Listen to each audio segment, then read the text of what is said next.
way. With that being said, let's get on over to the feature table and start the Best of 5, the finals of the Disney Lorcana North American Championship.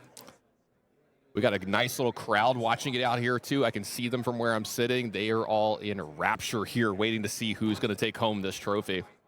This is a moment that a lot of us have been waiting for if you're a fan of Disney Lorcana, especially in the competitive space. Scott, of course, being the 2nd seed, Ed being the 5th, is going to be able to go on the play. We're going to take a look at their altars. Scott sending back 5, only keeping 2. And I love that you just said that, too, because that's another thing we didn't talk about. This is a culmination of a long year for a lot of these guys that have put in a lot of time and effort. Ed been playing a lot of events, Scott playing a lot of events, putting in a lot of blood, sweat, and tears to get to this moment. And this is what we play for. Yeah, right? exactly. I mean, both of these players have gone to multiple DLCs, and they haven't always been super successful. You know, like Edmund won Dallas-Fort Worth, was 20th in Chicago, but he's been to more DLCs than that. Same thing with Scott, was top 15 in Vegas. You know, it takes a lot to get to this point. It takes a lot of hard work, takes many late nights of practice, and it's all coming down to this moment. Yeah, I mean, we forget the human side of this a lot, right? There's sacrifices made on both sides for these people. You know, you have to give up time with your family, time at work, things like that to really put into this, but these guys have devoted some of their life to these TCGs, and here they are kind of getting to that mountaintop. So why don't you kick us off here? So with that being said, we're going to start with Scott inking a Pirate's Life, not finding a 1-drop popsicle. I think we do have the 2-ink ramp, but I don't think we have the 2-ink Queen of Hearts to follow up on Ed being on the play, and it passes over to Edmund. Yeah, and he said that there's no popsicle on turn 1, but very importantly, it looks like there is going to be that ramp on turn 2. If he can't keep up in card quality and quantity with Edmund, maybe he can start playing some more impressive cards, maybe start getting some of those 7, 8, and 9 drops in before Edmund gets to his 5th. Super important to get to those late cards that help you stabilize in the mid to late game. Edmund, of course, playing out the Diablo, Obedient Raven. We're going to see that Sail of the Azurite Seas. It passes back to Scott. He's going to ink a Visions of the Future, but with the Sail of the Azurite Sea, he gets to draw a card, and he gets to ink another card for turn. Going to go with that Maleficent Dragon. Doesn't have anything to follow it up with as we pass back to Edmund. Yeah, a lot of the big expensive cards, and one of the cards that could be pretty impactful here is a Hiram for Scott here. No items just yet, though. We do see the Flynn Rider come into play, though. This could be huge for Edmund here if we have the Sisu to follow up with it, especially since Scott hasn't been able to find any characters to challenge this Flynn and its strength. Yeah, and that's actually a really good point here.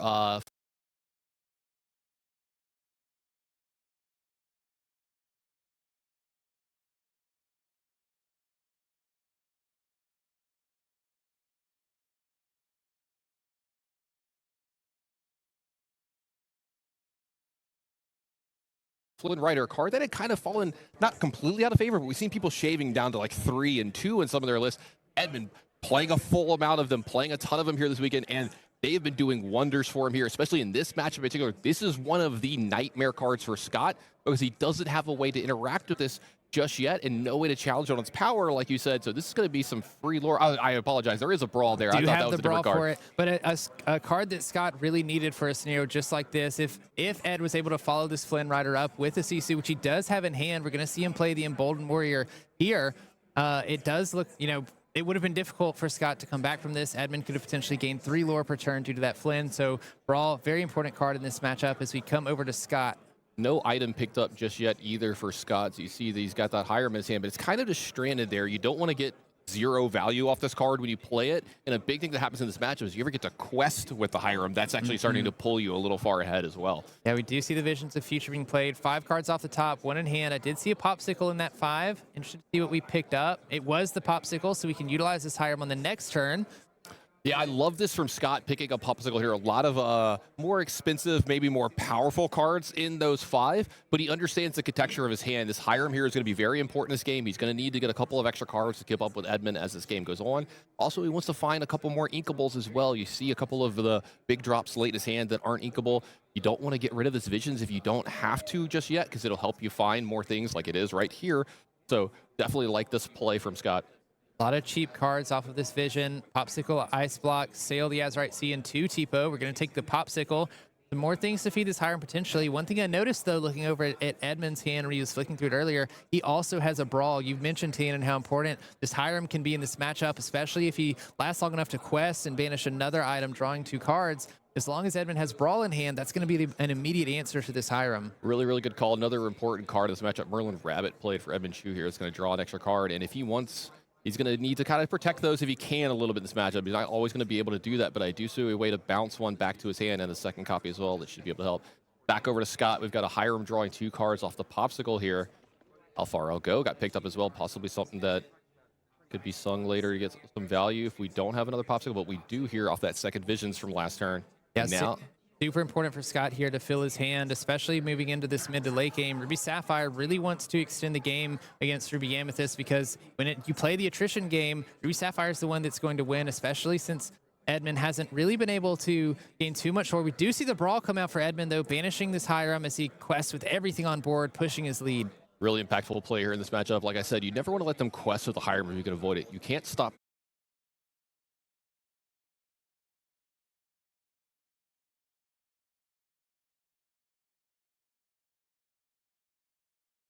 Top here as well. See if he ends up playing this. We also have access to a how far I'll go, but I feel like having that Hiram to potentially continue to draw cards can be pretty impactful. Right now, Scott really needs to start taking damage control over Edmund's side of the board, though. He's all the way up to 9 lore. That Rabbit, Sisu, and Diablo in play. You can't let an Amethyst deck get too close to 20, or else they're able to close it out through cards like Merlin Goat, which you see at least one of in Edmund's hand right here. Of course, Scott is one. He could ink up to 7. Does look like he might be inking this Hiram to play this Be Prepared here, and I don't hate this. Like you said, I think you just want to slow Edmund down. He is going to get 2 extra cards off this from the Diablo and the Merlin Rabbit going away, and this is why you see that Edmund's deck can cause problems. He's never going to run out of resources in this matchup. Generally, when you get a 3-for-1 off Be Prepared, your opponent's not going to have a lot of cards left over as your red-blue, and Edmund actually has more than Scott does at this point. It's one thing we've seen all weekend long in these Amethyst decks. You know, Genie has been the talk of the town for Azurite Sea, but these Rabbits and Diablos specifically have played such a vital role combating these Ruby decks because when they play those Be Prepared, when they play those Sisus, if your Rabbit and your Diablo were played and didn't get to quest, they at least replace themselves so that you're able to follow back up. Yeah, speaking of Sisu, I wonder if Scott's going to just play big Sisu here just to get a big threat into play, a nice quester, and go ahead and answer that Rabbit before Edmund starts to get, you know, some of the snake value or something off of it. It looks like we're going to be going the ramp way. And play how far I'll go. Look at the top 2 cards of the deck. One goes into the Inkwell, the other in the hand. We have a Popsicle and another Sisu. We're going to put the Sisu into the Inkwell, taking the Popsicle, use that to continue to dig through our deck. We're going to play out the Popsicle, draw a card, find a Visions, another good way to just look further into our deck, find the answers that we need to slow Ed down, extend the game a little bit so we can start to build up our board. Yeah, Ice Block found here by Scott, and that's a big, big find from here. That's going to make the Sisus a lot better as the game goes on. The Brawl's a lot better as well, and he's got 3 power. Now it's going to get swept up in those Sisus and Brawls from here on out. And notably, the cards that Ed is playing, most of them in the deck don't have more than 4 strength. The only one is the Sisu Empowered Sibling, but everything else, like you mentioned, the Ice Block could be vital because once you start playing those 3-cost characters, you know, they're no longer safe from these Sisus. We already see 2 of them in Scott's hand. Yeah, I think Edmund's thinking about, yep, we're going to go ahead and just Fox here, like I talked about. Want to try to protect these Rabbits if you can. You don't want to go too far out of the way to do it, but you want to try to protect them if you can in this matchup. And there's another Rabbit here as well. It's going to draw another card here from Edmund. I think there's a second copy of it in his hand along with the multiple Brawls and a few other things. I think there's a Library hiding in there as well, it looks like. So a lot of resources here for Edmund. That Library could be a pretty good card later in the game. Helps you insulate against some of those cards like Be Prepared and Sisu. When you wipe your board, you at least have the location in play that's still going to gain you lore every turn. We look at Scott. We're going to start with a Sail the Azurite Sea. You get to draw a card. We can ink an extra card for the turn. Building up that Inkwell so we can utilize all of the cards in our hand as efficiently as possible. We have 6 remaining ink. We have not inked yet. Start off playing this Icicle or Ice Block, it looks like. Looks like he's going to go ahead and shrink the Rabbit and play a Sisu here. Not only is that going to kill the Rabbit and draw a card for Edmund, that's going to start to threaten a Sisu shift line as well next turn. So Edmund maybe needs to keep that in mind. Yeah, with the Sisu Daring Visitor in play, you only need 6 ink to shift the Empowered Sibling on top of it. If we can find another Ice Block, we could also banish this box if we shift there. So there's a couple things here. He already has a Friends from the Other Side here, and he already has some Brawls. Now, Sisu, the small one, not the best Brawl target, but it does play multiple things here. Not only does it keep the big Sisus from coming out, but it makes your Lady Tremaines better as well. And that's a big thing in this matchup. Since Edmund has 4 Lady Tremaine in this matchup, he wants to try to remove the Hirams, remove the smaller characters like Sisu off the board so that they're as impactful as possible as the game goes on. Because I think you see one right in the front that he drew here this turn. Yeah, he has two of those beautiful enchanted Lady Tremaines in hand, and you called it perfectly there, Tannen. Got rid of the Sisu so that Scott couldn't shift the Sisu on top of it, saving those Lady Tremaines for those larger characters like Sisu, like Maui Half Shark, Tamatoa that we might see later on. You know, we talked about shifting here. I wonder if there's a chance that Scott is supposed to not shift the Sisus on some of these turns if he has the small one in play, just to make sure that he has a second character play and even play around those Lady Tremaines, because this is an open deckless part of the tournament. He knows Edmund has 4 Lady Tremaines. Definitely a heads-up play, something both of these players, I imagine, have to be thinking about, knowing each other's deck lists. We are going to see a Hiram come into play, banishing a Popsicle for Scott, drawing 2 cards. Excuse me. And then after that, a Grammatala, looking top 2, one in hand, the other on the bottom. Yeah, now we see the kind of pressure that's on Scott here. Not only is he's keeping up a little bit in cards here, the board pressure a little bit, Edmund, but Edmund's at 10 lore while Scott's at 0. And generally, Scott has to answer what Edmund's doing. So it's hard for him to be doing answering and questing at the same time and keeping up with Edmund. And as the game goes longer, the longer we go, you have to start worrying about, some of the goats and some of the bounce stuff with that. So Edmund can start accruing lore without ever having to quest with some of these cards. If he gets to too high of a total, you have to start really worrying. You start to get to 14, 15, 16, you can lose the game without Edmund ever questing again from that spot. Absolutely right. That's where these Amethyst decks shine. You're going to see Edmund play a rabbit here, drawing a card as it enters play.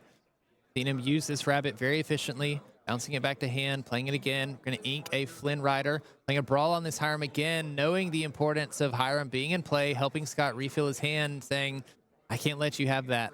Speaking of refilling his hand, too, this library is in play.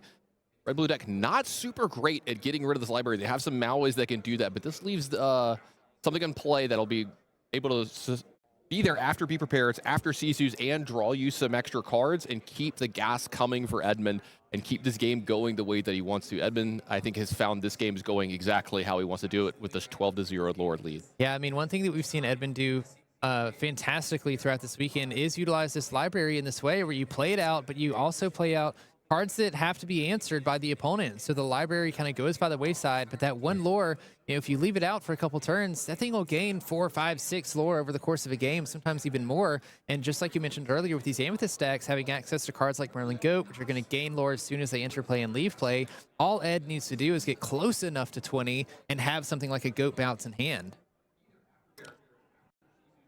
Yeah, but you see it starting to kind of get to Scott here a little bit. You can see the pressure mounting on his face. He's got some sweeper effects. He's got a few things. It looks like this is just going to be a dragon. And yeah, you can see he's like, I guess I'll hit this.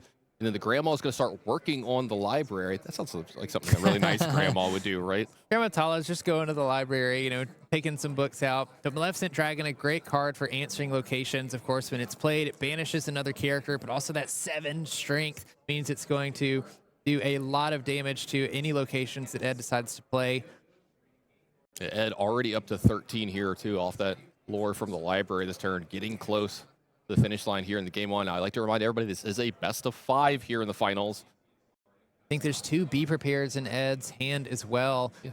Having this location in play means that if we do play something like a Be Prepared, the location sticks around, makes it even tougher to deal with. Yeah, and so this is an interesting play line here from Ed. He's going to run the Diablo into the grandma, get 2 cards off of it since it's at the library. Now he's going to use a fox. You have to pick up the Merlin Rabbit, draw an extra card from here. This is going to be able to pick off the grandma, and I believe if we ink this turn, we'll have 6 and be able to Lady Tremaine down this dragon.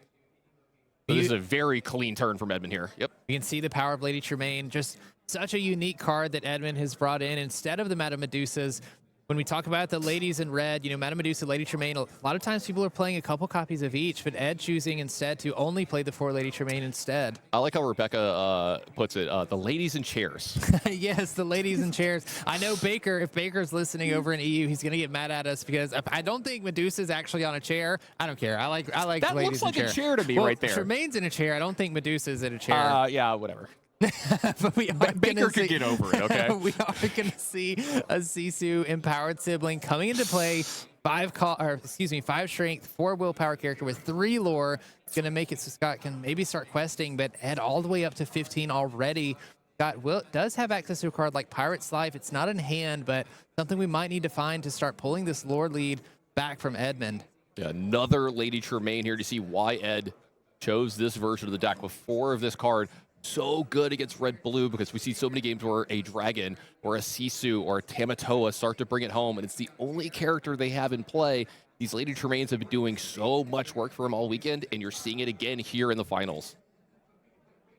Looks like Scott is going to ice block this Lady Tremaine so that we can play another Sisu-empowered sibling, banishing both of those characters. Of course, Sisu banishes all characters on your opponent's side of the board with 2 strength or less. Scott has a lot of ink, has to use all of it for the Sisu. We only have 2 inkable cards in hand. One's a Tipo, the other's a Maui Half Shark, it looks like. Yeah, I think I see, what is it? Tipo, Maui Half Shark, Be Prepared, How Far I'll Go. And Can't tell with the other one. Small Sisu? Might I think be that might be small Sisu. It is uninkable. We're going to pass it on over to Ed. Going to draw for turn. Does Ed have another answer for the Sisu? Does he have another Lady Tremaine? It does look like he does. Finds another Lady Tremaine, banishes the Sisu. Again, doing everything he can to keep characters off of Scott's side of the board so that this library can stay in play. I think that's an absolutely great point. You're going to see these last 2 ink are going to move these characters over to El Biblioteca here. This library is so impactful in this matchup. Edmund doing everything he can to make sure it stays in play as long as possible, and he keeps the cards coming.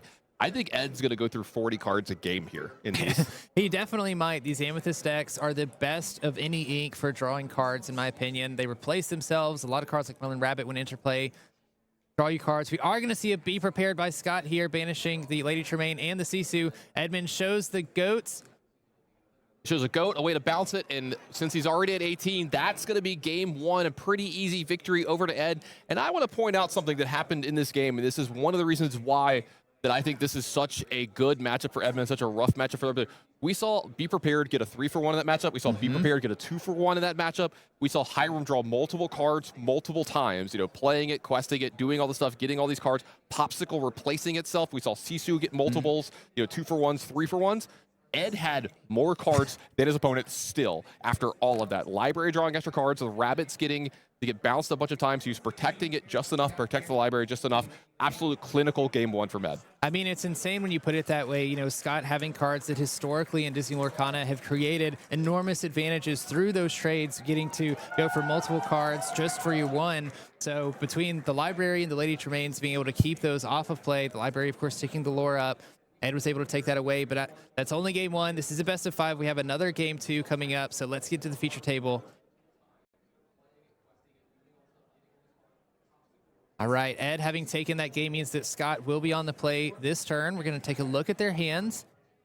Scott doesn't have a 1-drop in hand. Yeah, I think this is a pure 7. Back a whole 7. I was supposed to say, we're going to see a 7 from Scott here. Needs to find some early plays. That's also another sign of the matchup being a little rough, is like you're not even keeping specific cards here possibly. But also this is, I need to find a ramp spell on 2 or a popsicle. I need to find something to do. That hand was way too heavy. Yeah, you need to do something as a Ruby Sapphire player early in the game, just because, you know, Ed, like we mentioned last game, has the ability to play out something like the Flynn Sisu line. Of course, Scott has characters like Sisu Daring Visitor, also has actions like Brawl that they can use to get rid of the Flynn, but if you don't have those in hand and Ed gets, you know, 3 lore, or goodness gracious, 6 lore off of one of those triggers, it's going to make it even harder for Scott to catch back up. I'm trying to think of hands that Scott can have that will actually give Edmund pause, and I think it involves, you know, something like Popsicle on 1 or not, ramp on 2, hopefully with a Tipo. I think Tipo is going to loom large in this matchup. Then Grandma on 3, seeing how far I'll go off that on your next turn, and then start to play things like Sisu and Dragons from there, and you're so far ahead on ink that Ed might only be able to do 1 thing per turn while you're doing your thing at like 8 and 9 ink, and you might be able to get ahead there. And if you could protect, you know, a Sisu or a Dragon for multiple turns from a Lady Tremaine, that is a path to victory for Scott. So look for that to be the way that he could possibly get into this match. I feel like it is a thin line for Scott to find there, but does have a pretty good opening here, starting with a Popsicle.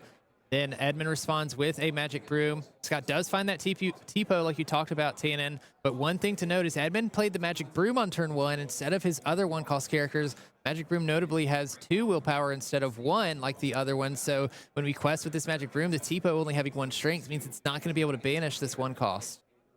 Yeah, it does look like he's still going to cash it out. I was wondering if Ed's going to get, I don't know if greedy's the right word, but maybe just like, I want to get that extra one more turn of lore. Having another one drop, though, for Ed means that he has some pretty cheap stuff that he can play here and pick up and do the kind of Merlin, Madam Mim stuff. Yeah, and having the double one drop as well on turn 2 means that Ed is going very aggressive on this game instead of just a typical, like 2 drop on turn 2.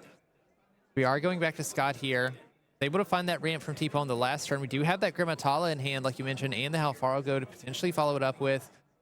Scott looking to see what he wants to ink on this turn. This is shaping up to possibly be one of the games that Scott could steal, though it does look like he might actually just ink this, but I see 2 Lady Tremaines already in Edmund's hand. So that's something that if this T-Bow gets to stay around, could actually help protect him quite a bit from here. So we'll see what line Scott wants to do from here, because he does have a Sisu. He does have a Tamatoa along with this. I believe I see 2 Sisus here as well. So yeah, I think the inking is going to be difficult for Scott here. It does look like trying to decide. Yeah. Now we have Shark might be going into the Inkwell instead. That was a Maui, not a second Sisu. Sorry for that there. But this does look like this is the line that I was talking about earlier that could possibly steal a game from you. Be prepared into the bottom. I didn't catch what he actually added to his hand there. I didn't catch that either, but I do like the Grimatala being played out. It just gives you another body that you can use to challenge Ed's board. Of course, Ed is going to quest with this Turnabog's followers, not giving Scott the opportunity to challenge, drawing a card when it is banished, finding information that you don't have before you commit to anything like inking or playing cards for the turn. Does have access to a brawl this turn. We're going to put the Merlin Goat into the Inkwell, play out a Magic Broom, quest with the Diablo, and just pass the turn. Pretty slow turn there for Ed. Scott having the Halfargo in hand, I feel like this gives Scott a turn to really do something. He can play this Halfargo, singing it with Grimatala, looking at the top 2 cards, putting one in the Inkwell, the other in his hand. But Ed not presenting anything crazy, gives Scott a little bit of room to work with. Yeah, finding another Popsicle here isn't bad either. This is going to cycle for another card, and then it's going to start to loom a little bit larger on this Tamatoa as well later in the game. This Visions, I wonder if this is going to be going to the Inkwell. I was about to say, yeah, we already have a lot of the really expensive cards in our hand, and you just want to make sure that you can ink and keep these. You want the Grandma for more card quality and quantity as the game goes on. You want the Tamatoa to try to end the game, and the Sisu as well can clear up this board as soon as next turn. But it does look like he's going to go ahead and play the small human Sisu here to pick off the Magic Broom as well from Edmund. Not let him get some some extra cards off of that. Yeah, I mean, Scott basically playing out an opening that you mentioned earlier in the game, Tannen, finding that Grimatala, being able to sing with it with the Halfargo, being able to clean up Ed's board here with Sisu, and then challenging the Diablo with the T-Po. Of course, not going to do any damage back to the T-Po, but Scott in a pretty great position. Yeah, I mean, you see we're already going up to, what, his 7th ink turn, and Edmund just put his 4th into the board here. So this is the kind of game that I think Scott can definitely steal from Edmund in this match, and it's not too much to ask for this to happen multiple times in this finals. No, of course, as we've mentioned earlier, this is a best of 5, so one of these players has to win at least 3 times. Gonna see a Grimatala being played, looking at the top 2 cards, putting a Hiram in hand. Yeah, I like taking the Hiram here. You've already got 2 Popsicles in play. You just want to keep the cards coming. You have an advantage here. You just want to press it really hard. That Brawl going to get added. I think this is where you can really showcase the Ruby Sapphire ink advantage as well. You know, a lot of times they're looking for that turn 2 ramp, but if they can also get an extra turn of ramp through the Halfargo a little bit later, Scott is essentially 2 turns ahead of Ed. Last turn, all Ed could do is play a rabbit. You know, we're going into his turn 5 where he'll be able to ink for 5 and play, but Scott has been able to develop so many characters, build up his hand quite substantially, and has way more ink to work with than Edmund does. Yeah, and Edmund, I like developing these hand Sisus as quickly as possible because you have to do what you have to try to get some characters in play that'll stick around from a big Sisu here. You already see the shift lines available, or just the play it as an 8-drop as well from Scott. You want to have something to try to stick around here between this because you're trying to figure out how do I win the game from here, and it's I need to start building up a board. I have to start making inroads on Scott's boards here and then have my Lady Tremaines be really impactful because the 5th ink just came down for Edmund. Next turn, the Lady Tremaines can start happening, but you don't want to be playing Lady Tremaine and just getting a T-Po from your opponent's side.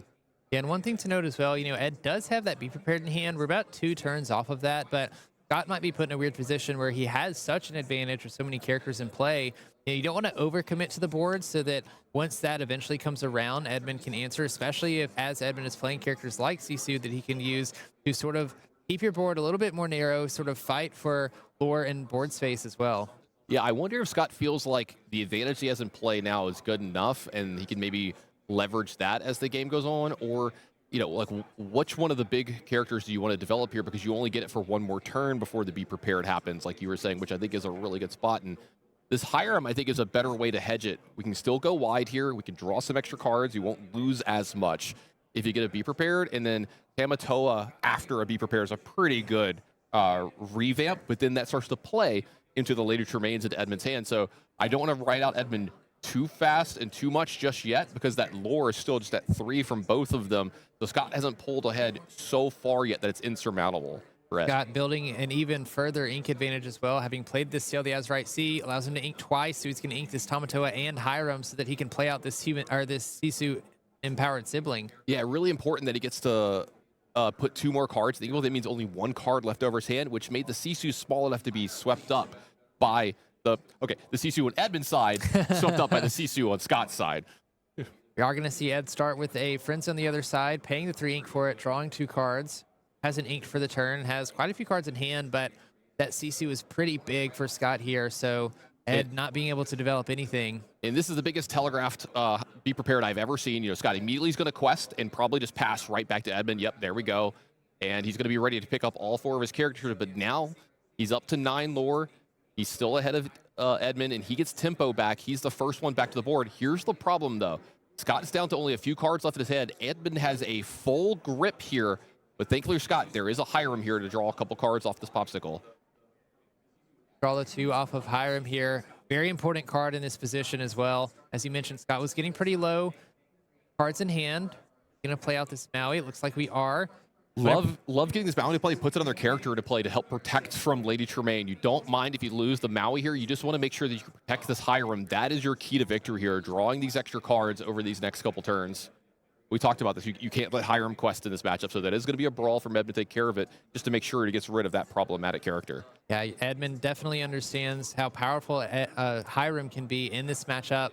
And not too afraid to take things a little bit slow, keeping cards in hand, not exactly developing the board just yet. And there's the Tamatoa coming in. Big top deck for Scott there. Yeah, huge top deck. Of course, when you play Tamatoa, you can get an item card from the discard, and he has extra lore for every item that's in play. One thing to note, though, a card that people like to really pair with this Tamatoa is Lucky Dimes. Scott is not running any Lucky Dimes in this deck, so then we're going to go back to right where we were in the game. So as soon as my director's got that queued up, we'll go right in. Sounds like we're going in right now, so right back to where we were.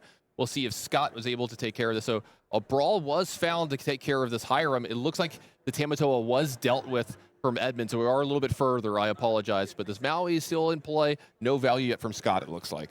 Yeah, and I got a quick glance at Scott's hand. It looks like we have a Sisu in hand. We're going to see that. Oh, no, I think we're a little bit further behind. So this is the Tamatoa that comes into play. Going to bring back that Popsicle. Draw a card for turn when we play the Popsicle. All right, looks like we're about to... This is about right where we were. So this Tamatoa is going to be causing problems for Edmund, because one of his main interests is Lady Tremaine. But as you see, that Maui is sitting there and causing problems for that. Yeah, one thing that Scott is doing really well here, as you mentioned before, Tannen, keeping 2 characters in play, not allowing Edmund to play those Lady Tremaines that he has access to with the Maui in play, means we can't very easily get rid of this Tamatoa outside of something like a Maleficent Dragon. Of course, Edmund not playing any of those Maleficent Dragons, and it's going to be difficult for him to answer. You see Edmund playing the rabbit, bounce with fox rabbit play here, probably digging for be prepared. One of the cleanest and easiest ways for him to get out of the spot that's going to be rough. I think we've played 1 so far this game. I was about to say, I think we've only played 1 be prepared. Ed is playing 4 of them, so plenty in the deck to still find. Yeah, 3 more to find. I think he can survive 1 activation of Tamatoa here. If Scott gets to make a second quest of Tamatoa, I think it's going to be really rough for Edmund to get out of this game.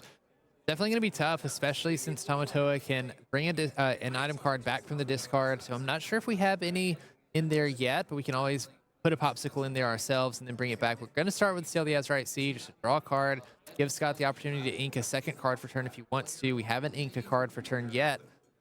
Scott has a pretty decent hand size, 4 or 5 cards in hand, it looks like. We have a Maleficent Dragon in there, Sisu. Can't quite tell what some of the others are. That might be a Vitalisphere. Would be good to get more items in play for this Tamatoa. Play Grammatala, look at the top 2, see what we can find. I think I saw Brawl was one of them. I'm not sure on the other one.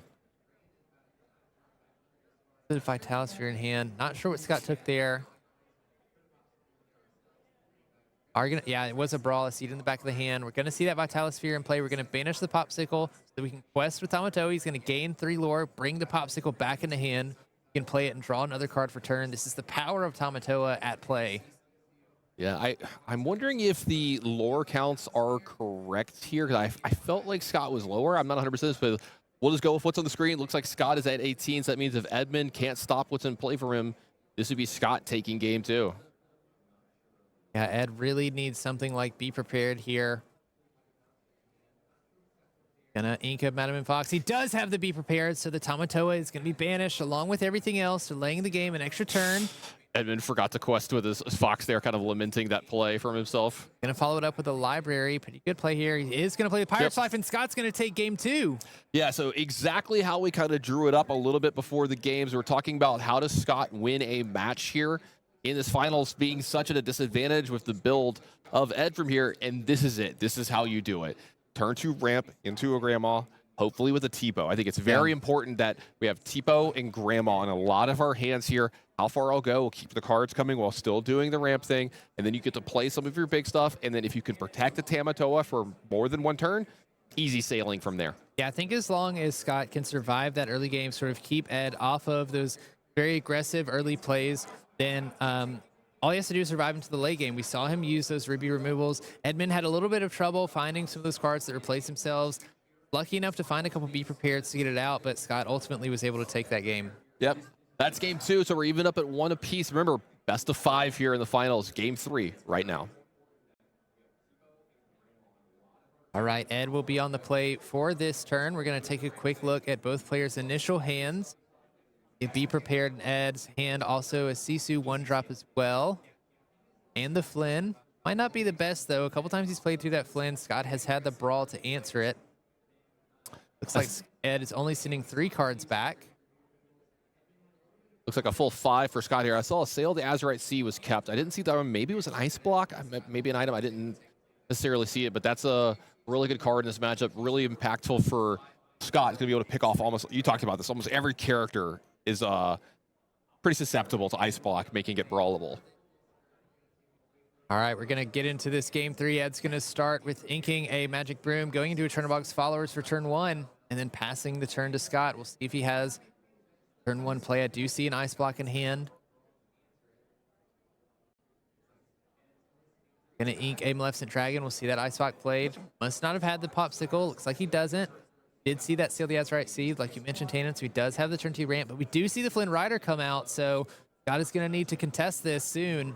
And this is another problem in the matchup, is Edmund can just have these draws on the play, and sometimes even on the draw it might be good enough. Turn 2 Flynn Rider is so problematic for Scott, especially on the play, because Scott is not going to have Brawl at the ready here, anything to answer this Flynn Rider, and generally he can't play a character with high enough strength to answer this here. Edmund, getting that extra card there, kind of important as well. The only thing Scott could play here to stop the Flynn would be the 1-of Queen of Hearts that he's playing in his deck, which I do not see in the hand, unless it's that second to last card. Is it that second to last card?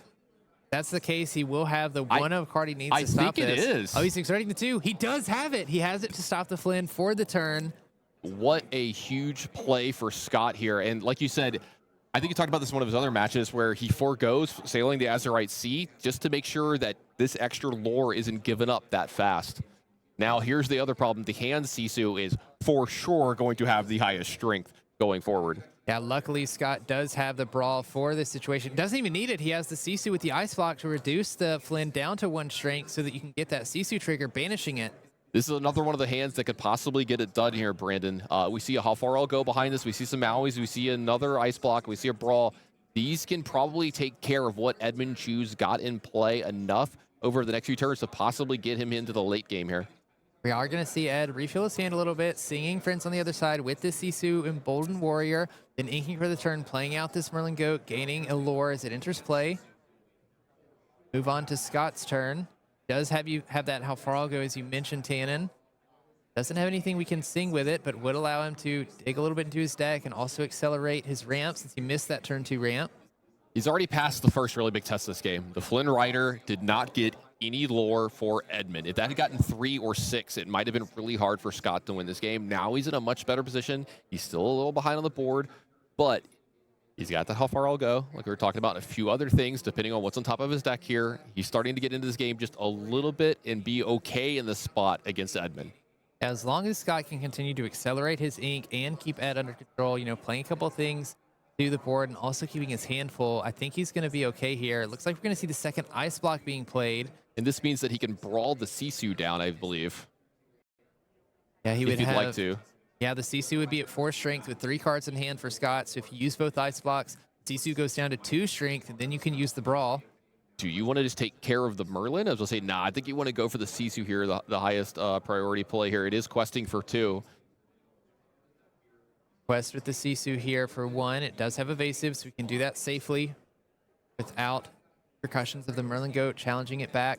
Ed does have a Madam M Fox and Snake in hand as he's shuffling those around. Could potentially bounce this Goat back to hand. Gaining an extra lore as the Goat leaves play. Card from set 2 that we've seen time and time again with that Merlin Mim combo. Yeah, I think it's a big deal that the Sisu has evasive here as well. It's not be able to pick it off by the Goat, because Edmund would love to start trading here if he possibly could pick off any characters he can again to make those leadership remains as impactful as possible. Yeah, I love that evasive is on the Sisu because it allows you to quest, keeps your opponent from trading like you mentioned, but also makes it a little bit more likely that you can set up a big Sisu shift. Of course, Edmund recognizing that is going to brawl the Sisu away so that Scott can't get that shift. Scott only has 4 ink, could only go to 5, so it'd be 2 turns before we could do that, but understanding that it might be detrimental. Yeah, it puts the Fox into his ink as well, and this is pretty big for Edmund because this allows him to keep that Snake and the cheaper way to start bouncing some of these characters here, because he lost his Goat here, so he'll be able to bounce the Goat, but if he starts to put Lady Tremaine into play, he's probably going to want to start picking her up as well and trying to play her as often as possible. I think if Edmund could play Lady Tremaine every turn for the rest of the game, he'd probably be okay with it. Yeah, and we see how great these ice blocks are, especially if you can get them down early, as we see Scott using the ice blocks to reduce the strength of Merlin down to 2, challenging the Maui. There's the Lady Tremaine that you talked about, playing the Lady Tremaine out. Scott is going to choose to banish the Queen of Hearts instead of the Maui here. Now, both the players are on really low resources as well. Edmund's down to 1 card here. I think Scott's going to be down to 1 after this How Far I'll Go. So he's going to be back up to 2. Sisu, and I couldn't quite find what the other card is. But like you said, finding a way to get more cards in your hand would be pretty good for Scott here. It does both the things he wants, right? Extra card in hand, extra ink in your inkwell. This card is perfect for this deck. Scott taking a second to figure out if he wants to take the Sisu or whatever other card was in there. Also, getting to sing this off Maui is really big here. You don't have to run into the Diablo and give an extra card to Edmund, so you get a little extra value here. Plus, any of the cards that you draw that you might want to play this turn, you could play, though Scott doesn't have one. It looks like he's going to ink and pass over just 1 card in hand. So this game is getting really, really, really close. Be prepared, and Flynn Rider left over for Edmund there. There we go. I love this from Ed. Keep the board as clean as possible. That is operation number 1. That's what we need to do in all the turns. Especially since we're a little low on cards for Ed here, only having to be prepared in the Flynn. We're going to play out the Flynn, more or less to just get a body out here, another character that can gain lore. Of course, the Diablo with 0 strength is not going to help the Flynn trigger anything, but it does force Scott to play a character to combat the Flynn. I think we're going to see some big haymakers back and forth here. Little Sisu is going to clean this up, draw an extra card for Edmund off the Diablo, but I wonder if, depending on what Ed gets, if he doesn't get a Lady Tremaine here, I believe we might just have to say. I think I saw Lady Tremaine and a Brawl. Yeah, so maybe trying to get a little extra value off this Be Prepared. Sisu that Edmund drew, not a Lady Tremaine. Can't use that Sisu to banish the other one. Finding a rabbit, not a terrible draw. A card you can play, draw another card. Are going to see Edmund do that. Finding a library. And maybe wanting a little more value off of his Be Prepared here. Brawl into library is pretty nice here. That can survive a Sisu hit. So that's going to be pretty nice over the next couple turns. Edmund already at 7 ink. Next turn, he would be able to move the rabbit over the library before the Be Prepared here, draw an extra card for his troubles. Yeah, this is an interesting play, too, because Scott understands that Edmund is at an ink total for that, has to consider challenging into this library, because if Edmund plays the Be Prepared, wipes everything from the board that Scott potentially plays this turn, and the library's left undamaged, we're going to see what happened in game 1 with this library gaining lore over and over. I think these are really good points from you, because this highlights another problem in the matchup that Scott has. He has to respect Be Prepared at all times. So even if Edmund doesn't have it, Scott has to play around it in certain spots, and you get value of having the card from even if you don't have the card, you can get a lot of value of it there because he has to play around it so much. So you see him hesitating in the spot. Do I want to add another character to the board? Do I want to give up a 2-for-1 here? Possibly a 3-for-1 or 4-for-1 because the characters the player are going to draw cards off this library as well. It's a really hard spot for him to be in. Yeah, it's one of the reasons that I love library so much. Looks like we are a little bit ahead in the game, having the rabbit being brought to the library. Maui Half Shark is coming to play along with the Lady Tremaine. Do we have a way to bounce the Lady Tremaine and answer this Maui here? This is a card that is very, very scary to have in play. It means Edmund probably can't quest while this is in play. Also, something to note with that 5 damage on the library, it does look like Scott decided to challenge the library with the Sisu. I think then Edmund, on his next turn, played the Lady Tremaine to banish the Sisu. Now we're here with the Maui Half Shark. Edmund with a big Sisu, be prepared, and I believe a rabbit in his hand here are the cards. How does he want to play it from here? He does have 7, so he could be prepared, draw 2 extra cards here. Does he want to ink and draw the 3rd one by moving the Lady over? We'll see. One of the things that I love about Maui Half Shark is it does put your opponent in an interesting scenario where you don't particularly want to exert your characters to sing or quest or challenge, because Maui Half Shark can get a challenge off and banish a character. Scott can pull an action card back from his discard. All right, so the rabbit drew him an extra card here, which I think was a snake. That's pretty big here. If he wants, he could pick up either one, a rabbit to draw an extra card if that's what he's looking for, or he's going to maybe possibly pick up this Lady Tremaine. With this rabbit leaving, he's going to draw an extra card as well. This is kind of baiting Scott a little bit. Hey, you might need to advance your board here a little bit. You might need to put some more stuff in here. This allows him to quest a little bit, not get challenged by the Maui as well. That can be really important here. You don't want to let the Maui do that too much if you can avoid it. Ed moving the Lady Tremaine to the library and questing with it. That way that at least if it is challenged by the Maui Half Shark and banished, Ed will get a card off of the deal. Do see a Pirate's Life in hand, Tamatoa, and Hiram for Scott here. I think Brawl, how far I'll go is what's in the discard pile for Scott that he could possibly get back here as well. So how far I'll go could be big. Ramping also allowing you to dig through the deck a little. You have these ice blocks in play we could use to play Hiram and draw some cards. We're going to use an ice block to reduce the strength of Lady Tremaine. Play that Hiram, draw 2 cards. Find a Sisu and a dragon. This could be big. Wow, Scott's hand is really, really powerful from this spot. And we also, that Maleficent Dragon could be huge here. Edmund leaves a card like Lady Tremaine in play, or ever gets a Sisu out. We have the answer for it immediately. Yeah, this is interesting. I like being able to quest with the characters that are at the library because it's kind of daring Maui. Like, right, you'll get your action back, but I'm going to get a whole nother card back, and then the library is still here. We see how much Scott respects the potential be prepared from Edmund here, because instead of challenging this Lady Tremaine and pulling back an action on that turn, he instead understands that I have to get rid of this location, because if Ed decides to be prepared this board, wouldn't be a terrible be prepared on his part, then I'm going to be left with an empty board, and he's going to still have the library. Not to mention, with this quest up, Edmund's up to 16. He is now showing I've got enough to win the game from here. Scott, though, like you said, he's got this Maui. He's got a Pirate's Life in his hand. He's got other things in his discard pile. Maybe he can cobble it together here, though. The dragon is the only removal he's got here, so he could maybe take care of 2 characters this turn from Edmund. Yeah, that Sisu Empowered Sibling sitting on Edmund's side of the board. Quest for 3 total, so... Yeah, maybe that's going to be a good target. Maybe you have to use the dragon to take care of the Sisu. Use the Maui to take care of, I guess, Lady Tremaine. Because she has 2 lore. Yeah, Lady so Tremaine. We're going to do the ice block, challenging the Lady Tremaine so that we only do 2. She only does 2 damage to the Maui Half Shark. What are we going to bring back from the discard? Looks like how far I'll go. Yep. Bring back how far I'll go. We're going to ink a Tipo. Yep, and we're going to see the Maleficent Dragon coming in and banishing Sisu Empowered Sibling. 1 dragon for another. Maui having evasive is really big here, too. Edmund isn't able to challenge into this. Though that be prepared is still looming. Yeah, we're so close for Ed here. We can get up to 18 lore. At that point, all we need is a goat bounce. Even just a goat in play. Pretty much in this game. A bounce snake with the fox here. 18. Playing the snake, bouncing the rabbit, drawing a card. Yeah, he's just questing here. He's just going to try to end the game as quickly as possible over the next few turns. He's like, it's pretty obvious you don't have a sweeper in this spot. I'm just going to put enough in play to win the game from here, and it's going to be up to you to find it, though we do see a Pirate's Life in Scott's hand. That could possibly be sung this turn by one of his characters and maybe keep him out of this. Edmund's at 18 and is showing 3 in play here. Pirate's Life would reduce Edmund's lore by 2 and gain Scott 2 lore. As you mentioned, we can sing with it, but also we have an Ice Block Sisu combo. We can get rid of the snake and the rabbit on this turn. If we play the Sisu, we're going to see how far I'll go first, looking at the top 2 cards of the deck. Extra lore added here for Scott as well. Don't forget, he's starting to climb up this lore quite a bit. That is true. With every action that we play with this Maui half shark in play, he gains an extra lore. We can still have the Pirate's Life play if we sing with the Maleficent here. So just trying to see if we can find anything that might give us a more optimal play in this scenario. Looks like we're going to take a Popsicle. Wasn't quite sure what the other card was that went into the Inkwell. I don't know how it works if Maleficent sings a Pirate's Life. A pirate dragon might be the scariest thing I've ever heard of. I'd like to have a dragon if I were a pirate, I'll be honest. We're going to play the Popsicle, drawing another card.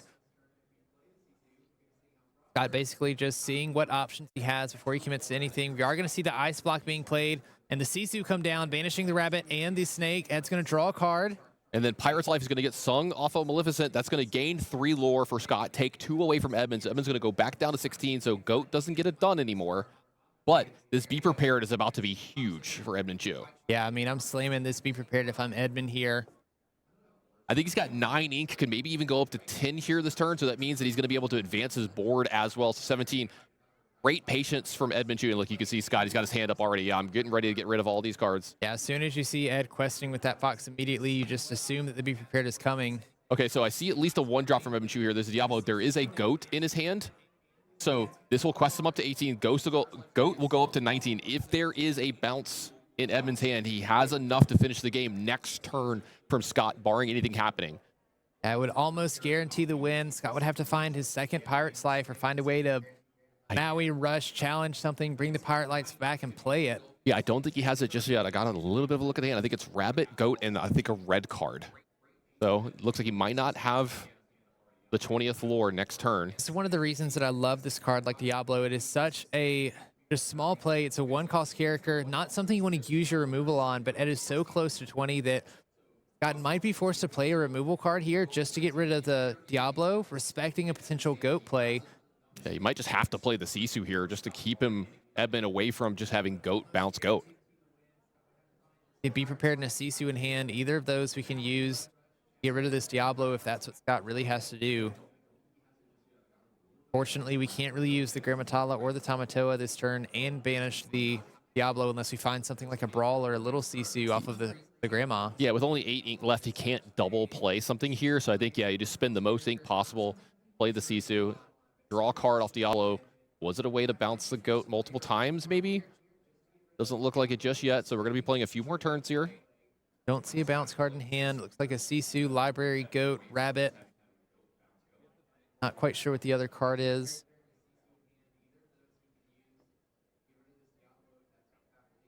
Some really back and forth stuff here between these two guys. I'm absolutely loving this finals. Draw a card, another Sisu. I think this one was affectionately called the Hand Sisu. It does quest for 2, though, which is really nice for Edmund here. Yeah, I mean, Ed is just going to force an answer here, and the Library coming after it, knowing that a Be Prepared might be an out if Scott has it, but if he plays the Be Prepared, then the Library might survive for the next turn, gaining that extra lore that we need just to follow it up with a Goat. Then followed up with the Goat, any bounce would still put him into the 20 range here. Edmund doing everything he can to force Scott into having to make some interesting plays to stay alive here. Man, Library has been really, really impressive for Edmund here this week, and I love the build of this deck. So it does look like going to go ahead and sing Be Prepared.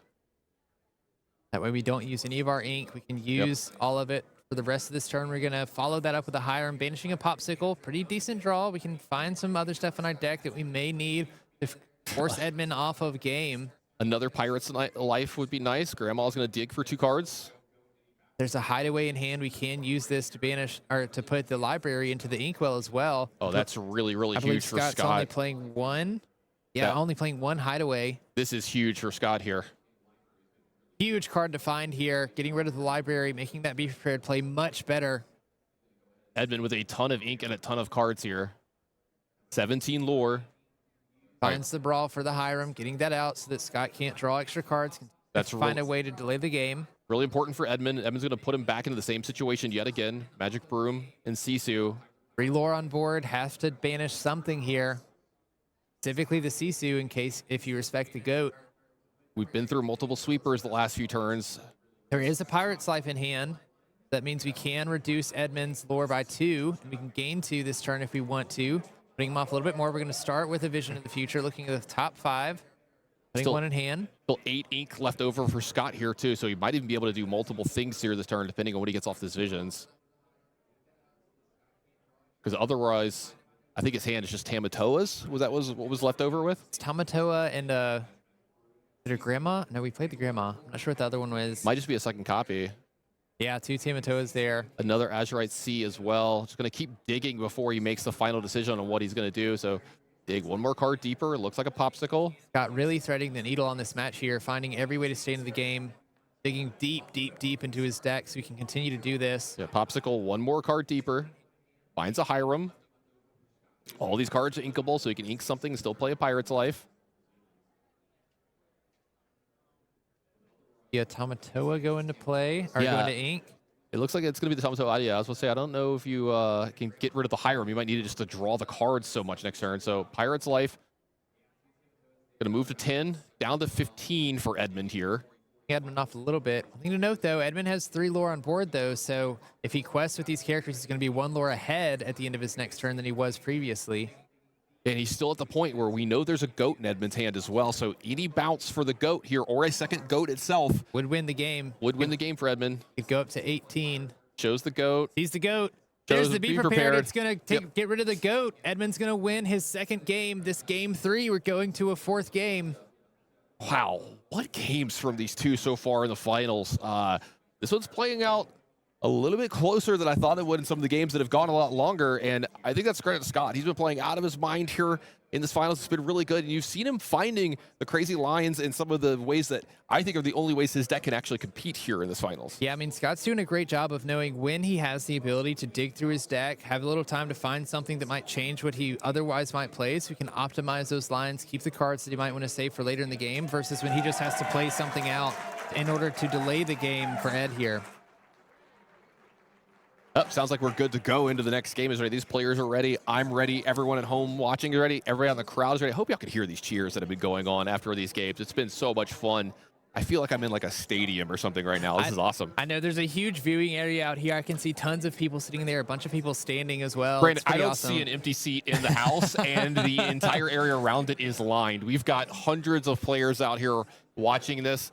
Like everybody in the crowd to give yourself a round of applause or a shout. Y'all are awesome. Thanks for watching this with us. Yeah, and everybody in the Twitch chat, let's get some hype going for this finals game. If Ed wins this, he will be the champion. Scott has to win 2 matches in a row in order to come back. Of course, this being the 4th game, Scott is going to get to go first on this game. We're going to get a quick look at these hand altars before we get into this game 4. No, I know you want that game 5. Edmund would like to do anything man. He can do to stop that. I want the game 5. Yeah. And I mean, if we keep going, that's the pattern, right? Ed went first game, or sorry, Scott went first game 1. Ed won. Then it has been going back and forth. So definitely could happen here for Scott. We do see the popsicle in the opening hand. We have a brawl in there as well. We do find the ramp. We see that Azurite Sea in his hand as well for Scott. This is one of the openers that could possibly get it done. I see that how far we'll go as well. We talk about how important it is for him to just do as good as he possibly, all the best plays he could possibly make for the first couple turns. He might be able to keep up. Ed's going to start inking a Sisu, playing a Magic Broom. Not sure that we have the Flynn in there. Going to start with a Sail the Azurite Sea. Inking a Sail the Azurite Sea. We can ink another card this turn if we want to. It looks like the Maui Half Shark might be going into the Inkwell. Passing it back to Edmund. Do we have a way to follow this up? Draws a Friends on the other side for this turn. Going to quest with the Magic Broom. I think we had another Turnbox Followers in there. Yep, we're going to play that. Banish the Broom, draw a card from the Broom's ability. There's the Snake. Yeah, maybe trying to high roll there, find another 1 or maybe another good 3 for him to really curve out as hard as possible this game. Does he have? I was supposed to say, is that another? Nope. Okay. Fox. We're just going to ink the Fox, pass it back to Scott. He's really good at hiding some of the cards from us on the screen there. I'm going to have to talk to Edmund after this. Do you have how far it goes so we could play on this turn as well? Pretty good for Scott here. Edmund having such a slow start. You have the ability to play these how far it goes instead of develop towards the board, increasing your ink while also increasing cards in hand. That's what Scott's going to do here. Really, really great point, Brandon, that the fact that, let's say Edmund had played a Flynn Rider here on turn 2. This would be kind of the nightmare scenario because then you would have to use Brawl. You don't get to use how far I'll go. You know, you would have the answer, but This is the best scenario for Scott here. There's only the followers in play. I get to use my entire turn, like how far I'll go, put another card in my inkwell, get another card in my hand. Now I have a humongous ink advantage. I've got almost as many cards as Edmund does, and I'm not under a ton of pressure just yet. This is another game that Scott might be able to steal. Yeah, I mean, already it's only turn 3, and Scott is 2 ink ahead between Sail the Azurite Sea and the How Far I'll Go. Definitely looking good for Scott. Edmund's going to go ahead and quest with the Turn Box Followers, banishing it for its ability, drawing a card, trying to find something to help him get into this game. Do we have a 3-cost card we can play? We do have a library that we could play out this turn for 3. I see a Sisu as well in his hand here, and I think that's what's coming out. That Yeah, okay. Yeah. I missed the Sisu. That's going to be a good play. He's good at hiding them. Yeah. Yeah. But the foil cards are super pretty. A little bit difficult to see in the hand sometimes, though. We are going to pass it back to Scott, though. Already can play up to 6 ink this turn. We ink a card. Start by inking a Brawl, it looks like. Oh, Yeah. okay. We're getting this is a Maui Half Shark on turn 4. And this is another spot where Scott can really, really get ahead in the game. If Edmund does not have a way to answer this, and let's be honest, he's only on 4 ink. It's quite a while till he can find a way to answer this Maui Shark. It stops Edmund in his tracks. It's really, really hard. Exactly. He can't quest here just because you'd be getting back How Far I'll Go. You could even get back Azurite Sea. This Maui is unbelievably impactful when it's in play. You said it best, Stan, and it stops Edmund in his tracks. The only thing he's been able to quest with is the Turn Box Followers and the Magic Broom. And of course, because Maui has evasive, makes for a great singer. We're going to sing How Far I'll Go with this Maui Half Shark. Top 2 cards, one in hand, go to the ink. Looks like we're going to put the Visions of the Future in hand, putting the Sisu Powered Sibling into the inkwell. We're going to play that Visions of the Future, take 5 cards deep, find another card to put into our hand with the rest on the bottom. Also, lore every single time here for Scott. Yes, you're absolutely right. Every action that gets played because of that Maui ability, you gain an extra lore. Already, Scott has caught up to Edmund in lore total.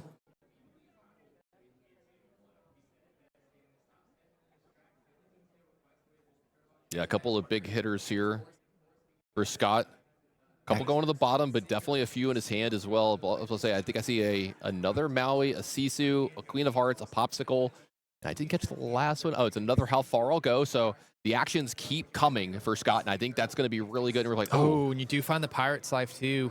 Saw how impactful that card was doing in the last game, but we can also get another How Far I'll Go off. Oh my gosh. It's 1, 2, 3, 4 ways to ramp. He's 4 ink ahead of Ed at this point. He's about to be 5 if he wants to. He's about to have more than double Edmund's ink here this game. This is turn 5. totally fair and balanced here. Speaking of 5, Brandon, we might be getting that 5th game. We might be, the way this game is looking. Scott already at 9 ink. We're going to move over to Edmund, though. Edmund does have a lot of cards in hand. Looks like we're going to start by questing with this rabbit, bouncing it with the snake so we can draw some extra cards before we ink for the turn. Going to ink a Turn Box Followers, follow it up with Friends on the other side, continue to draw cards. I think Eds is looking for an out here. He's trying to find Be Prepared, I think, at this point. He knows that the writing's on the wall. That Be if any more Prepared or characters, Lady Tremaine. Yeah, I think he has a Lady Tremaine, so what he needs to do is the Lady Tremaine might be able to answer this Shark in a turn. Likely, Scott is going to play another character here, so he's trying to find ways that I might have to eventually just grind through this as the game goes on, because Scott is only still at 3. He's been getting a lot off of his characters here, off of his actions here, but he's not pulling away just yet. So Edmund still has a lot of play, ton of cards in his hand, doesn't need to panic just yet. Are going to go ahead and quest with this Maui Half Shark, it looks like. Going to play this Pirate's Life. Looks like we are. I see the 6 ink exerted, so that's going to be 3 lore gained for Scott. Edmund goes down to 0. Not looking good for Ed here. Yeah. Bigger leads surmounted from Scott here, and this is huge. This is huge here. Tipo might look innocuous. You don't even put another card into the inkwell with it here, but this is so big. We're going into the 6 ink turn for Edmund here, and that Lady Tremaine would be able to answer the Maui. Not so much now. Not with the Tipo. Edmund just continues to dig through his deck. Has he still not found a Be Prepared? I don't think he has. I can't tell every card. No, is that one in the bottom, the 3rd card? Yeah, I think that might be a Be Prepared. Ed just trying to do what he can. Yeah, he's bringing the Be Prepared to the top, knowing that it has to be played on the next turn to try and get back in this game. Scott has so much ink. Thanks for helping us out there a little bit, Ed. Has the Hiram as well to play, banish the Popsicle and draw, but Scott, knowing that Edmund's going into a 7th ink, is considering what characters am I willing to play this turn and potentially lose to a Be Prepared. see Scott, I mean, you see Edmund has a third of his deck in his hand. He surely has to have to be prepared. I want to talk about this too. If Edmund gets off this be prepared next turn, he's not going to get any value off of it from his side, right? But he is going to be able to clean up the board. Scott will be the first person to get back to the board, but I do think that Edmund's going to start to pull away from the game possibly from here. Well, let's see what Scott draws for these two cards. He gets a be prepared of his own and a grandma. Okay, let's see if he wants to actually extend the grandma here, but Edmund has so many cards in his hand, he's going to be able to make sure that all of his turns are the most efficient possible. The Lady Tremaines are going to loom very large from that spot. I don't know if he has a brawl or not, but any way to take care of something like that Hiram or whatever would be really, really big here as well. So it does look like this Be Prepared is about to get a ton of value after the 4 lore comes from Edmund Joe. There's no way that he doesn't Be Prepared during this turn, is there? I feel like you have to, especially after getting that Sisu. We are going to quest for 4 here, catching back up, and the Be Prepared is going to come down, wiping Scott's board along with Edmund, resetting the board state. It has a lot of ink in his inkwell as well. Not catching up to Scott necessarily, but Edmund has so many cards in hand. I feel like this is what he was playing for. He knew if he could get this Be Prepared off, he could slowly start to rebuild, start to answer. He just needed options. Maleficent, Hideaway, the 2 choices here. Hideaway going to the bottom, Maleficent added to Scott's hand. That's a big draw for him here as well. Going to be able to answer some of these problematic characters from Edmund over the next turn. Going to get that second one into play, get that Maui. Are going to see a brawl coming off the top. We have plenty of cards that we can play this turn, starting with a rabbit, continuing to draw. We find a crab, bounce this rabbit back if we have a snake or a fox in hand. Crab's actually a decent pickup for Edmund here too. Over the next couple turns, you might be able to use something like a rabbit or one of his smaller characters to either pick off a Maui or pick off a grandma, start to clear up the board a little bit and start to make maybe those later Tremaines a little more impactful as well. Because if he ever gets really good Lady Tremaine value, I think the game's going to start to get away from Scott. When we look at how powerful or how strong of an opening Scott had, but Ed Chu right now in the lead on lore, continuing to create threats on board, playing the Rabbit, Sisu, and Diablo in this last turn, kind of putting the shifting the momentum here, making Scott having to respond to what Edmund's doing. Yeah, Big Sisu actually gets quite a bit done here. Ed would draw 2 more cards, but it would remove Diablo and the Rabbit from the board. I was going to say, we don't have any ways to get our hand down low enough to get everything, do we? I don't think we do. That would take a lot of play from us here, and most of these cards replace themselves. Are going to start with the Vision of the Future. We'll see what we can find in the top 5 of our deck. Take one and put the rest in the bottom. A Popsicle, another Sisu, another Dragon. We're going to take the Maleficent Dragon, sending a Dragon, Sisu, Maleficent Dragon, and a Sisu to the bottom of the deck. Gives us another board wipe, though. Can still play this Be Prepared if we want. Looks like it might be inking the Maui. Maui into Sisu. That's going to take care of the Rabbit and the Diablo here. It's going to draw 2 more cards for Edmund here. Edmund's starting to get a lot higher on that ink count, and that's going to be good for him at the points where he's going to be able to keep up in number of cards played per turn with Scott, and that's where maybe he could start to get an advantage. Yeah, I mean, one of these things that Amethyst decks do so well is you can continue to play cards out to the board. Sometimes if they survive, they can quest, but if not, a lot of times they'll just replace themselves. So Edmund having so many cards in hand, as he starts to catch up in ink, going to be able to continue to apply pressure to Scott, and tides are turning a little bit. Scott's gonna have to continue to stop Ed. Of course, Scott has plenty of characters on board. You know, there's 4 lore between the Sisu and the Grandma for Scott here. I think we're going to see a little bit of degging from Edmund here. Yeah, he's going to draw off the Rabbit, draw off the Magic Broom, because he doesn't have any clean ways to take care of the Sisu just yet. He can take care of the Grandma, maybe even take care of the Maui with a Madam later. A lady, I apologize. But the thing is, Sisu questing for 3 here is actually becoming a problem because Scott is at 10 lore here. Go ahead and ink this Flynn Rider, play a Diablo, sort of an uncommittal card. Play it out. If it survives, you quest. If not, you get a card. Also, Edmund is going to be really okay with this Maui getting any value and trading here because that means he's going to be able to possibly trade back into the Maui, getting the Lady Tremaines to possibly be better. Edmund trying to contain the board. He wants the board small in this matchup if he can. Yeah, there's a weird balance you have to play when you're going against Edmund's deck, where you have the Be Prepared and the CCs. You kind of have to play around for the board wipes, but you also don't want your deck to be, or you don't want your character. Sorry, you don't want your board to be too narrow either for those Lady Tremaines. Yeah, this is what we were talking about earlier. It's like I can play around Be Prepared, I can play around Sisu, but then what if he doesn't have it? Now I'm giving him too much value off a card he doesn't have. But then if I play too much in it, I'm giving him too much value on the card if he does have it. It's a hard problem. It's a hard rope. It's a very tight rope that you have to walk here. And I'm glad Scott's in the seat and I'm not, because I don't know if I could walk that rope. Well, I was about to say, we've seen Scott throughout this match. He's been walking these tight ropes pretty well. You're going to see the Maleficent Dragon being played, banishing the Fox. Yeah, and that Ice Block does a good job here with the 2 cards coming out of hand of letting the Maui stay around here. Do we have another Be Prepared from Eben? I don't know if he has it in his hand, but if he were to draw off the top here, this would be a really good spot for it. He can maybe get some extra draws off of it too. He can run the Diablo into something. He get an extra card off the top here. Like a Be Prepared here would be really good.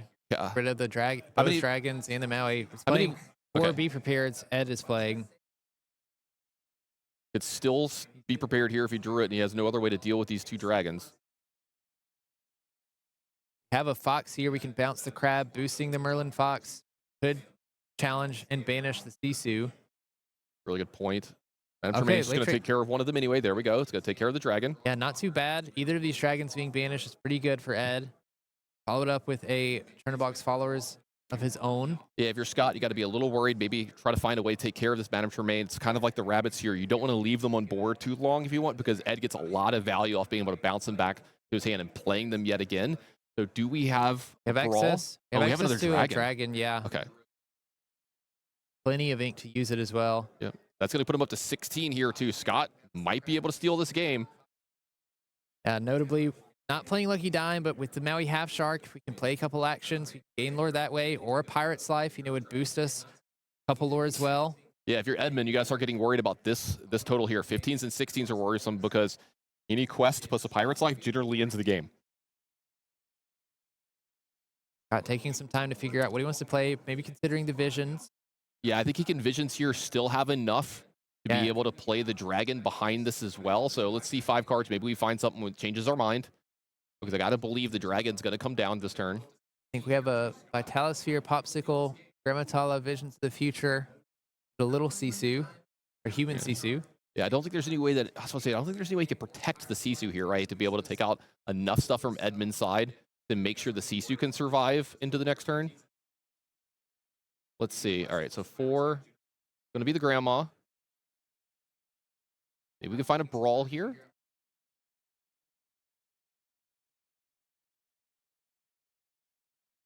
All right, Maui Half Shark. Again, Human Sisu. Maui Half Shark can help close this game out if we can find some action. A really good point. Edmund's lore total pretty irrelevant here, down at 4. Yeah, he has had to do so much work to take care of Scott's board for the majority of this game. Hasn't quite had the opportunity to gain any lore himself. God, thinking long and hard about this choice. Why these finals matches are untimed. Any mistake could cost these players the game. Like, he took the Sisu. Yep.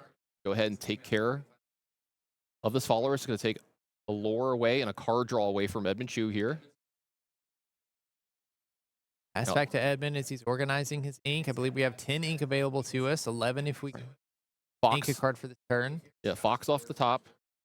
Fox pretty good. We could bounce the Lady Tremaine back. Use Fox to banish the Sisu. Bounce Lady Tremaine, trade into the Sisu. All right, so go ahead and get the 2 cards. There we go. We found a Be Prepared here. If that's what he wants to do, he's got enough here that he can Be Prepared, plus possibly develop his board a little bit after this as well.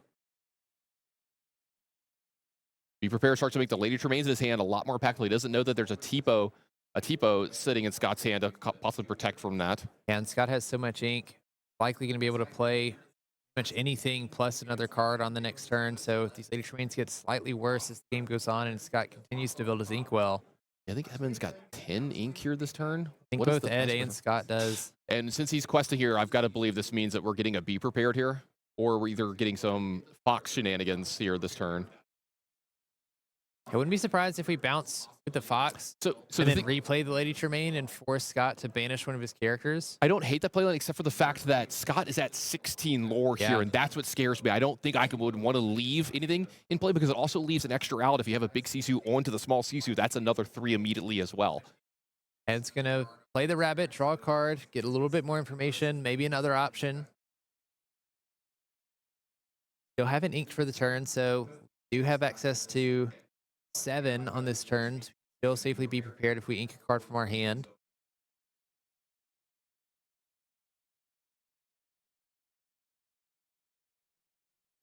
So many cards here, so many choices for Edmund. This is one of the problems when you draw too many cards in the game. You're like, I've got 10 different choices. Yeah, thinking out of all the lines, we are gonna play Madam and Fox, bouncing this rabbit so we can draw another card. Picked up a snake here as well. Use the Fox to rush into that Sisu.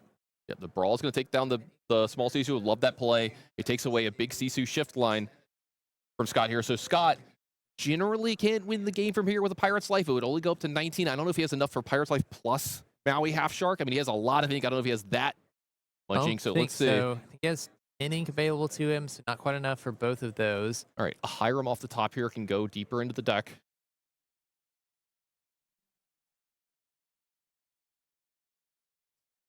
It looks like we're going to start with that Hiram, get a couple cards deeper. The Popsicle's going to be going into the yard. We can find out these top two, a Tipo and a Vitalisphere. Does the Vitalisphere do anything? Does Hiram get to do a decent challenge here? I don't know if you need to really be doing that. You don't need to be clearing Edmund's board that much. No, Edmund's so far behind in lore right now that I think you're just trying to get stuff to stick. You know, find a way to get yourself to 20. Yeah, I'm wondering, since we got a second Tipo in Scott's hand here, after this quest here, I wonder how many Tipos he's going to be deploying to the board. I think one is okay because it helps protect against the latest remain that we have in play. We know there's got to be some kind of bounce in Edmund's hand. He's got 10 cards in his hand. He's probably got a snake. He's probably got another fox at this point. But I think at least one Tipo really makes sense here from Scott. The second one, maybe not. Maybe you can play the Vitalisphere here, or that's something you might want to keep away from Edmund knowing. But yeah, I was going to say, might as well just use the ink while you've got it. And it just puts Edmund into a really tough spot. I love just playing one of the Tipos here from Scott. Yeah, it puts Ed in a position where you know that Scott don't do anything with this board, can go up to 19 on this next turn. All you would need is a Maui Half Shark and a action like we mentioned. Of course, Scott has the Be Prepared in hand, so you'd need a cheaper action than that. So Edmund might not even have to use the Be Prepared here this turn. He has a big Sisu. That's going to clean up the Tipo and the Hiram here. Plus, he can challenge into the Grandma, and this way, this keeps a lot of stuff in play for him, and he can maybe start questing very quickly. Though we do see the Be Prepared in Scott's hand that's going to be able to answer this. So we're going to see a lot of back and forth here over the next few turns. Tipo going away when the CC was played. Don't forget the Magic Broom went to the library and then got to draw 2 cards here because of playing another character. Got to banish the Magic Broom, draw the card off that, and the library as well. Edmund keeping his hand as flush as possible for the rest of this game. Scott's at 17, does have a few ways to get more out of nowhere, but 17 is a number that Ed can maybe manage from here. He's not immediately going to lose to a Pirate's Life. Also, Edmund insulating himself against something like a Be Prepared, knowing that he's going to be committing some big characters to the board with this library, that if Scott has to Be Prepared, we know he does. Yeah, it looks like the library stays around. Scott is going to go with that Be Prepared line, banishing all characters. Yeah, you can see Scott wasn't super happy about using Be Prepared here, but what other line does he really have? You don't really want to put just a dragon into play. You don't want to put just a Tamatoa into play here, and you definitely don't want to play this Tipo just yet. You want that to be one of the turns where you play one of your big things. You get to play the Tipo and pass over to Edmund, so he has to well, he's thinking about it. Maybe he does want to play the Tipo here, but there are some things to be said about maybe choking down some of the ink from Edmund if you wait to play it later alongside another character. Go back to Ed. Draw a card for turn. Start off with a rabbit. Draw another. See what we can find. Still has a handful of cards. I mean, Ed might get through almost his entire deck this game. Another library. This is going to be tough for Scott to answer. We know he's only playing one hideaway. He's only playing at the bottom of his deck. To the bottom of his deck. He's only playing 2 Mauis. You know, they can come in and rush. Of course, the Vitalisphere can be used to give a character rush. A third library. Oh my gosh. This might put Ed back into the game. If he can survive long enough, keep Scott off of game win. I heard you like books, Brandon. I think Ed likes books. Who doesn't really? The books are great. Back over to Scott. You can see kind of a little frown on his face. This isn't working out the way he wants to. So here comes a dragon, or a Tamatoa, I apologize. It's going to get back a Popsicle. Popsicle's going to get a card deeper into the deck. Edmund, do you have a way to take care of this Tamatoa? Yeah, you need to answer this Tamatoa with a number of items in play. And he did draw another Tipo here, but this is what I was talking about last turn. So important that he has the Tipo left over in his hand because he's going to be able to play another Tipo here. So Later Tremaine by itself is not an out. But as we know, Edmund has so many cards in his hand.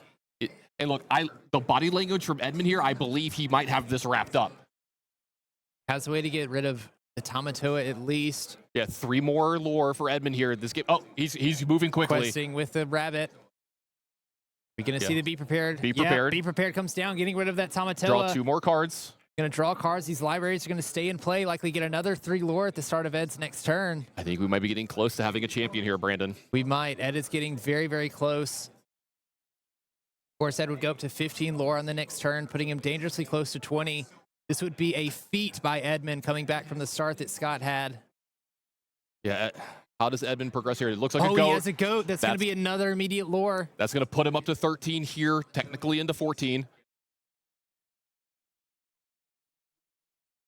Bouncing the goat back. That's another.